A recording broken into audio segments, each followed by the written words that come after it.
গরম ভাত, এই ভাতে ভাত ছিল আপনাদের দুলাভাইয়ের চালের ভাত। একটু আগে অনেক কিছু খাইছি তো সেজন্য এখন সামান্য একটুখানি নিয়ে আমি ভাত খাবো, কারণ দেশের খাবার না খাইলে মানে পেটের ভাত আমার হজম হয় না, সেজন্য অল্প অল্প করে নিয়ে যাচ্ছি। এত মজা হয়েছে এই তরকারিটা। আমরা আজকে আসলে বাইরে খাওয়া দাওয়া করছি তো অনেক বেশি, কিন্তু তারপর আমার ঘরে এসে খাইতেই হবে।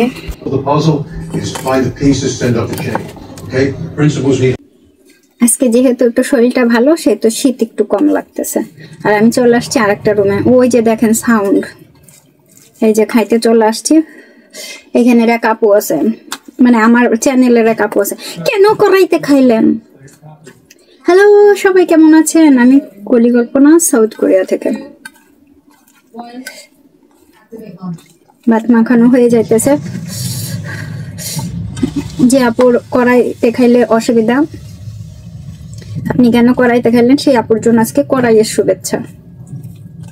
কড়াইয়ের শুভেচ্ছা না, কড়াইয়ের আগমন, শুভেচ্ছা, স্বাগতম। দেশে না থাকতে থাকতে স্লোগানের লাইনগুলো ভুলা যাইতেছে।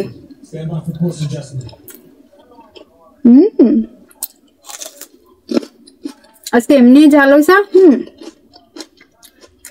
তারপরে ঝালমরিচ, সেই টেস্ট। চুলগুলো সরাই দিতে হয়। জিও আগামীকালকে চুল কাটতে যাবে, খুব মজার, সাংঘাতিক মজা রয়েছে।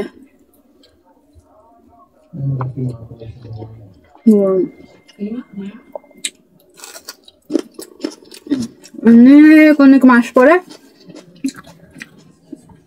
ঘ্যাট রান্না হয়েছে। ঘ্যাট রান্না হয়েছে অনেক অনেক মাস পরে।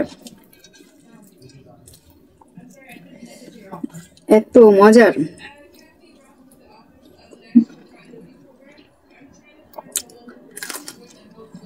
খুব মজা। একটা রুটি করতে চাইছিলাম, এখন আর করি নাই।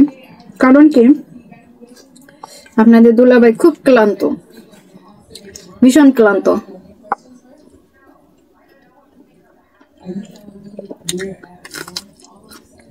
আগামী সপ্তাহ থেকে আপনাদের দুলাভাইরে খুঁজে পাওয়া কষ্টকর হয়ে যাবে। আমি কাঁঠালের বেশি প্রথম রান্না করছি কোরিয়াতে।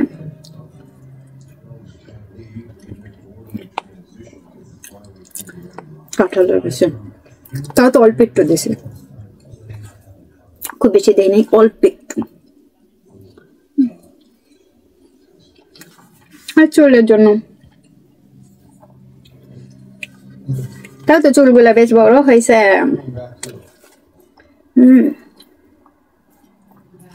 আর বললেন না। আচ্ছা,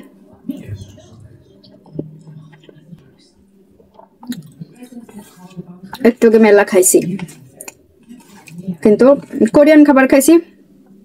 ভাত না খাইলে পেট ভরে না, বুঝছেন? সেজন্য ভাত নিয়ে এখন বসছি।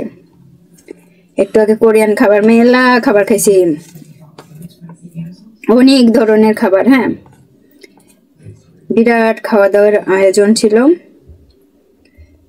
সে খাইছি, খুব ভালো লাগছিল। কিন্তু আমার ওই হয়, বাড়িতে এসে অবশ্যই দেশের খাবার খেতে হবে। পেটের কোথায় যেন ভরে না। কোরিয়ান খাবার পেট ভরে খাই, কিন্তু কোথায় যেন একটা শূন্যতা থাকে।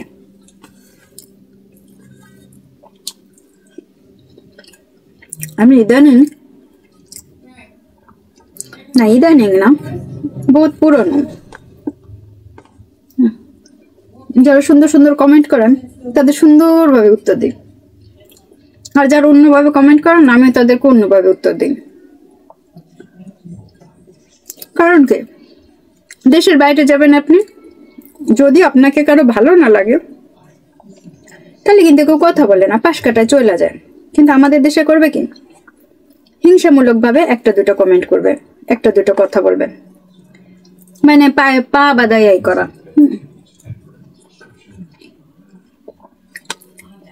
বাবা কি টাইম থাকে, পায়ে পা বাদাইয়া আর আমারও খাওয়া প্রায় হয়ে গেল। চিংড়ির মাথা একটা আনছি, আর মরিচটা রয়েছে, ঝাল লাগে গেছে। মাঝে মধ্যে জ্বরের তো জ্বরের থেকে উঠছি আরো, এই জন্য একটু বেশি ঝাল ঝাল মুখ এখনো, তারপরও খাই। দুপুরবেলা বেশি খাইছি, তখন আর ভিডিও করি নাই।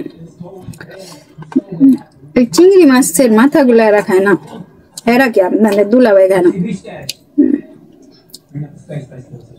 আজকে অনেক চিংড়ি মাছ কিনছি, 4 প্যাকেট। এখান থেকে দেখলে দেখা যায় না আমার গলায় ভাঁজ পড়ছে, কিন্তু আলোতে ধরলে না বোঝা যায় না। এইভাবে করি তো রোগগুলো উঠে যাইতেছে।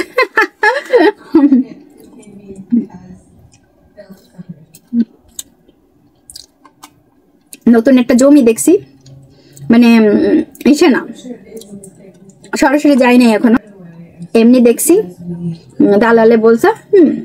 তা 2টা জমি আমার, একটু বলেন তো, আমার এইটা একটু হেল্প করেন। 2টা জমি, একটা জমি খাবারের পানি আছে, ইলেকট্রিসিটি আছে কোন একটা গ্রামে। সেই গ্রামের চারিদিকে ধান ক্ষেত, অল্প কয়েকটা বাড়ি, ওইখানে একটা জমি, চারিদিকে শুধু ধান ক্ষেত আর ধান ক্ষেত। এই ধরেন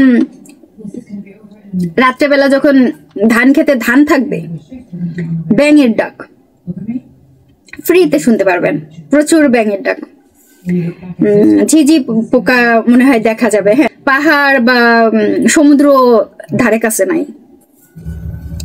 আর একটা জমি হচ্ছে পাশে ছোট একটা পাহাড় আছে, আর পাশে একটা ইসের মতো আছে, লেকের মতো, ঠিক আছে, লেকের মতো আছে। কিন্তু এই জায়গাটার সমস্যা হচ্ছে, সমস্যাটা কি, ইলেকট্রিসিটি আছে কিন্তু পানির ব্যবস্থা নাই। এখন আমি আপনাদের দুলাভাইকে বলতেছি, পানি তো আমরা চেষ্টা করলে নিতে পারবো, আবেদন করলে। তো আপনাদের দুলাভাই বলতেছে কি, না কোরিয়াতে এরকম দেয় না। কোরিয়াতে বসতিপূর্ণ এলাকাতে পানির জন্য আবেদন করলে তাহলে ওইখানে পানির লাইন নিয়ে যায়, একজনের জন্য নিয়ে যায় না। আর এই জমিটা চারিদিকে ওই যে ধানি জমি, তার পাশে একটা পাহাড়, ওই পাশে একটুখানি জমি, আর গ্রাম হচ্ছে বেশ একটু দূরে, ওই একটুখানি জমি ওনারা বিক্রি করতেছে। হ্যাঁ, তো ওই জমিটা যদি কিনি, মানে এইটা যেখানে পানির ব্যবস্থা নেই, এইখানে আপনাকে সারা জীবন মানে পানি কিনা খেতে হবে। এখন পানি যেটা ওঠে সেটা হচ্ছে গিয়ে আপনার অন্য পানি খেতে পারবেন, কিন্তু আমরা যেটা পানি খাই, আপনাদের দুলাভাই যে পানিটা খায়, এই পানিটা কিনা খেতে হবে। এখন সারা জীবন পানি কিনা খাও, কেমন কথা কোন দিনে, এটা কোনো কথা? কোরিয়ান সরকার এমন কেন? আবেদন করলেই দেবে, তাই না? দেবে না, দেয় না, বুঝছেন, দেয় না।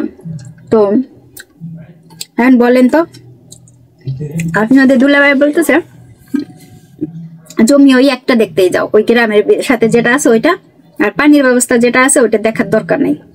কিন্তু আমার মন বলতেছে 2টা জমি দেখে আসি, যে এইটা আমার বেশি পছন্দ হয়েছে। পাহাড়ের পাশে, সামনে একটা বড় লেক, একটু দূরে কিন্তু লেকটা দেখা যায়, একটু চোখের একটা সৌন্দর্য আছে না?